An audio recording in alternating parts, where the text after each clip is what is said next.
யாழ்ப்பாணம் வேலணை பிரதேச வைத்தியசாலையில் ஆளணி பற்றாக்குறை நிலவுவதாக வேலணை பிரதேச வைத்தியசாலையின் நோயாளர் நலன்புரி சங்கத்தினர் இன்று சுட்டிக்காட்டினர். 4 மணி நேரமும் இயங்கி வந்த எமது ஆதார வைத்தியசாலை திடீரென்று 8 மணி தொடக்கம் 6 மணி வரை செயற்படுத்துமாறு மாகாண ஆடிட் சொல்லிட்டு போயிருக்கு. அந்த வகையில் வேலணையில் 5000 குடும்பத்துக்கு மேலே இருக்கணும்.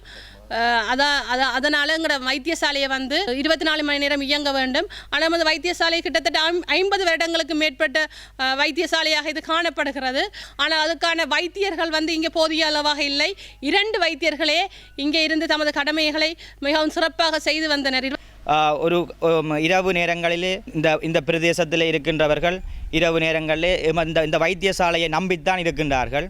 இந்த பிரதேசத்திலிருந்து அடுத்த போதனா வைத்தியசாலை கிட்டத்தட்ட 12 கிலோமீட்டருக்கு அங்கால நாங்கள் பயணம் செய்துதான் பயன்பெற வேண்டியிருக்கின்றது. இந்த வைத்தியசாலை அனைத்து தீவுகளுக்கும் ஒரு நடுநிலையாக இருக்கின்றபடியினால் இந்த வைத்தியசாலையிலே வேறு பிரதேசத்தில் இருக்கின்ற மக்களும் பயன்பெறுகின்றார்கள். இந்த வைத்தியசாலையிலே 4 வைத்தியர்கள் இருக்க வேண்டிய இடத்தில் இன்று 2 வைத்தியர்களே இங்கு கடமையில் இருக்கின்றார்கள்.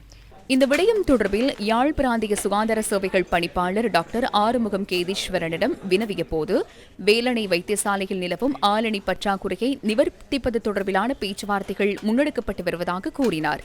இந்த வைத்தியசாலையின் செயற்பாடுகளை தொடர்ந்தும் வழமை போன்று முன்னெடுப்பதற்கான நடவடிக்கைகள் மேற்கொள்ளப்படும் எனவும் அவர் குறிப்பிட்டார்.